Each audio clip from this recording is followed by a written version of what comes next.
Well, it's finally time.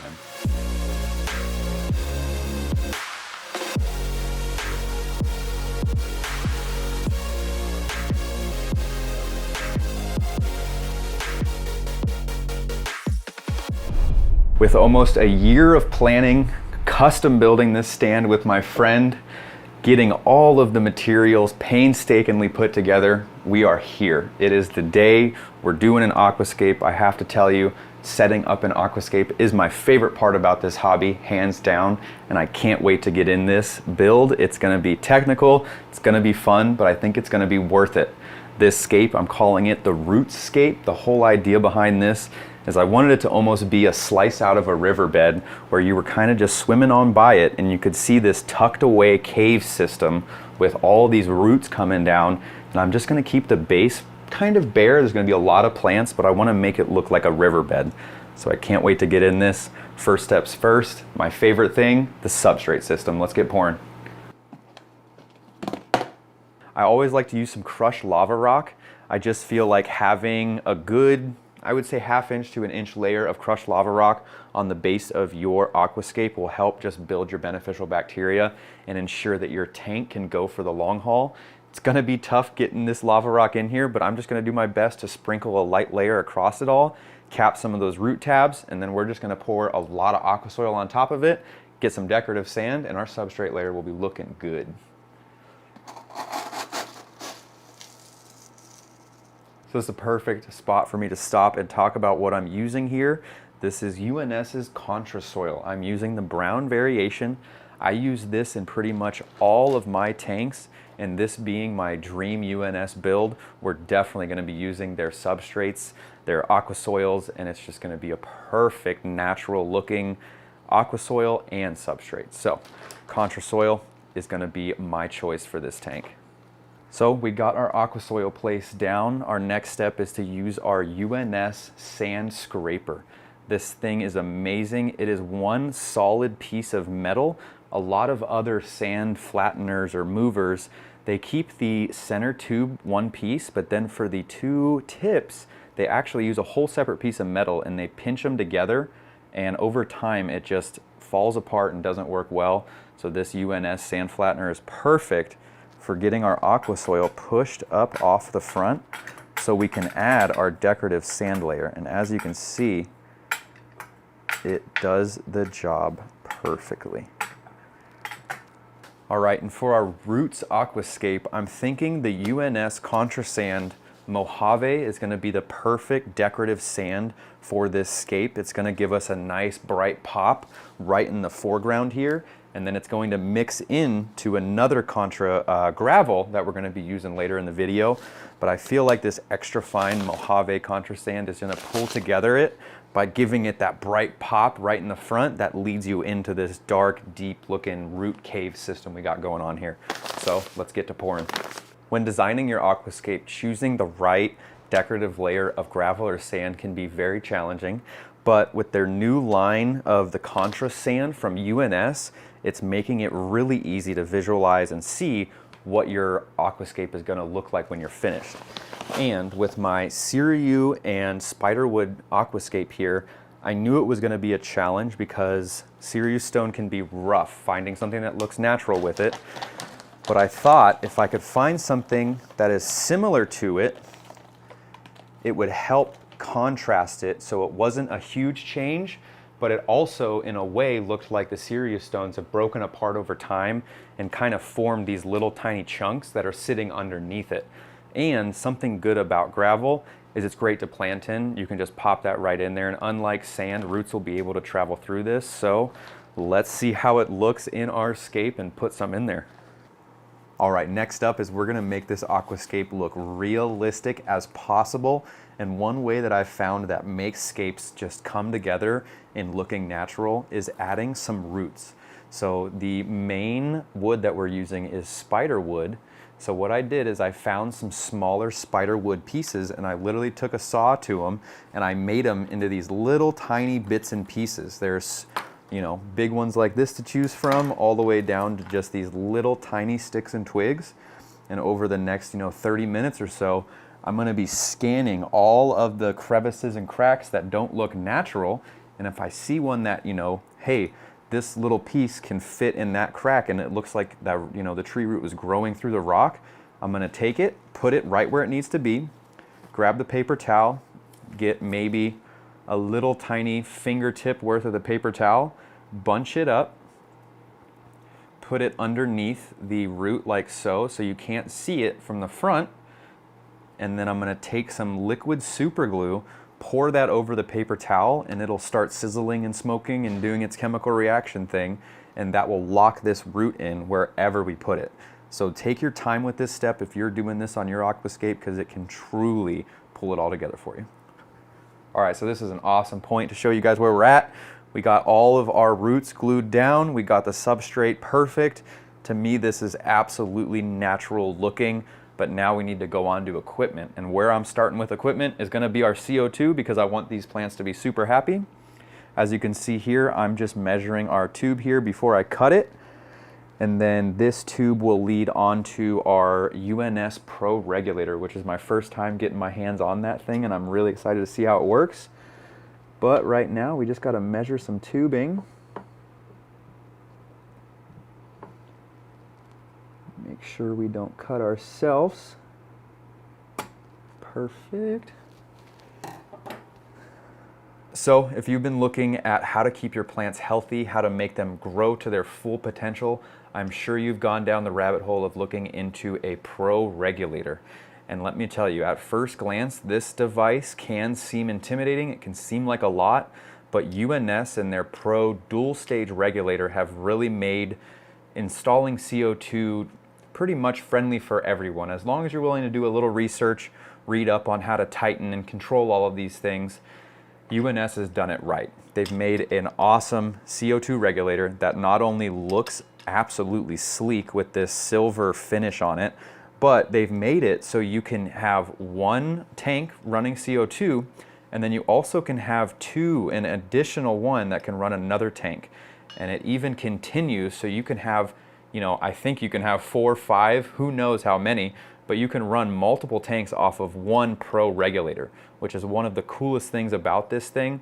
And it comes with an included Allen key and extra O-rings, and all you do is grab the Allen wrench there, unscrew these two, and this just comes right out. So that's actually what I'm gonna do for this tank. We got our UNS, I believe this is a 2.5 pound bottle of CO2, and this morning I went over to the local liquor store and they filled it up with food grade CO2 for me. Pro tip, when you get your CO2 bottle filled, since it's a gas, you're gonna wanna bring it into your house, have it upright, and reach room temperature before screwing these on. Because CO2 is compressed and it gets so cold, it'll actually make the metal on your CO2 bottle smaller, and as it heats up to warm temperature, it'll expand and it'll lose this, so you'll actually get a little CO2 leaking going on there. So as soon as you get your bottle filled, sit in room temperature and get to installing your Pro Regulator. And in fact, that's what I'm gonna do right now. So let's go get this all installed and show you what it looks like running. We're just doing our surface skimmer. This is one of my hidden tips and gems for any one of my aquascapes, is I love having a good surface skimmer on there. It just makes the top of the water not look as trashed and doesn't get that surface film buildup, and it just overall makes your tank a little bit healthier. And the AAS Surface Skimmer is a breeze to put on. I'm just gonna put it right here for now. I'll adjust it later because you'll wanna make sure it is, you know, close to where your water line's at. So what this is gonna do is this floats up to where your water line's at and it bobs up and down. And what it does is it breaks that biofilm tension in the water and just makes your surface of your water crystal clear, and it actually pushes down some water flow as well to help with your circulation in your tank. So this is just a great little thing to have, and I think it's gonna keep the surface of our tank good. Let's get into the heart of the Roots Aquascape. It's going to be an AAS Biomaster. I have it perfectly built out here. So I already trimmed up our hoses and got those in. I needed to have that done so I could fit in all of the Aquascape here, but let's get this out. Reasons why I love the Biomaster here is it has a built-in heater, and this just saves you from having one more piece of equipment that's visible in the tank. So this heater is hidden inside of the filter, and what that does is it allows it to be a more stable and precise temperature, because water's always moving through here and it's hidden and out of the way, and we love that. Because we just spent, I don't know, I've spent so much time designing and planning and doing this aquascape that I don't want a big bulky heater just, you know, ruining the view and taking away all the naturalness of it. So let's get this set up.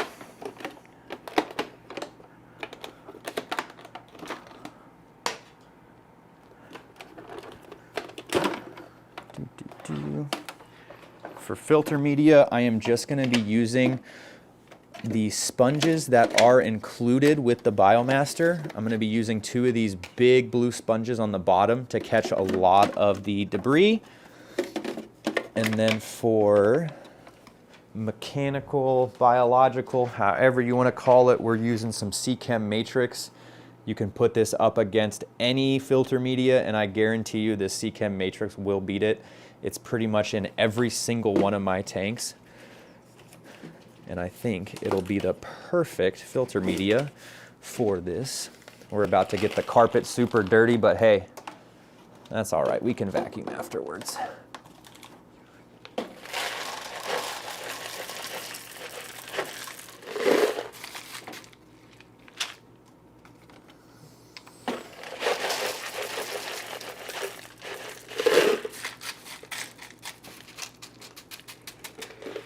Just like that, we have filter media. I'm gonna go rinse these out real quick, and then we'll be right back, put this back together for you. Some freshly washed SCAPE matrix. It almost sounds like Rice Krispie Treats if I put this mic up to it. Hopefully you can hear that noise. It's like a crispy, crackling noise. I love it. That's because this is just super densely porous material. So on the inside there, it's gonna colonize and harbor all of our beneficial bacteria. So we'll get this in there, this in here. And then one more thing I forgot to show you that's awesome about this filter is it has a bunch of pre-filter sponges. So all the water will pass through this sponge layer before even hitting our regular filter media. So we're gonna pop, whoa! We're gonna pop this back in right here. Everybody's excited, even our little filter media stuff is excited.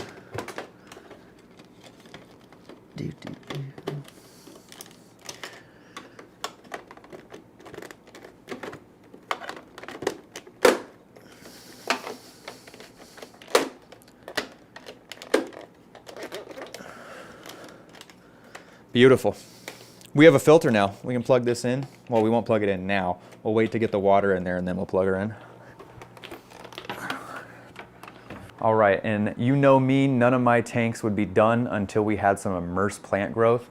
I've been growing these monster peace lilies for a while now, and this is gonna be an experiment. I don't know how this is gonna work, but we're gonna try it out today. We're gonna try to take both of these peace lilies and put them on top of these wood platforms here.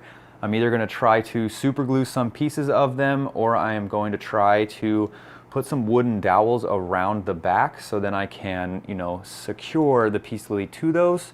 But hey, you know, let's experiment, let's have some fun. Let's grab these peace lilies. Planting. One of the most key aspects of aquascaping is using your plants and placing them in your aquascape that makes sense. And using the right tools actually makes the world of a difference. And UNS has taken the time to craft very nice tools.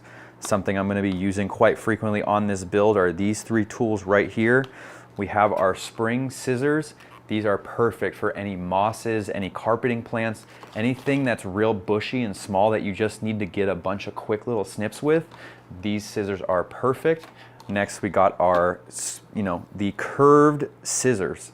These are awesome to use because, as you can see in a scape like this, getting your arms in and out of this is going to be a pain, but we're gonna have to do some trimming. And what I can do, since these are so long and they're curved, I can have the length in there, and then the end of the scissors are gonna be curved at the end there. So any little snip I wanna make is gonna be a breeze. And then finally, probably one of my favorite tools, not only for planting, but literally anything in the hobby. I use it for placing cotton, for getting anything out of a tight space. These curved tweezers are amazing. They're built very well, and something that a lot of people don't think of with tweezers is their rebound strength. If you don't have a lot of pull away, when you go to put your plants in and it doesn't have enough strength to grip apart like that, it's going to catch on the plant that you're just planting and it's going to rip it out when you go to pull it out. So what we're gonna do is grab these guys to start with, and we're gonna head over to my plant storage tank where I've been growing all the plants for this. So let's head over to the planted tank here. As you can see, these are gonna be the main plants for this rooted build. We have a lot of my favorites here. We have some Starogen repens. We have some, I'm probably gonna say this wrong on the wood there, it's a Riccia flutans. That's a new type of moss that I'm working with. I love how it branches out and looks. And then we also have some of these really nice red plants in the background that I think that red and pink is going to accent the scape very nicely. We're gonna rip all these plants out, get them laid out on a nice little cutting board so I can see what I'm working with, put it next to the tank, and man, we're gonna have a planting time. Let's make this Aquascape a true planted tank.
Well, I'd say that's a dream UNS Aquascape tank.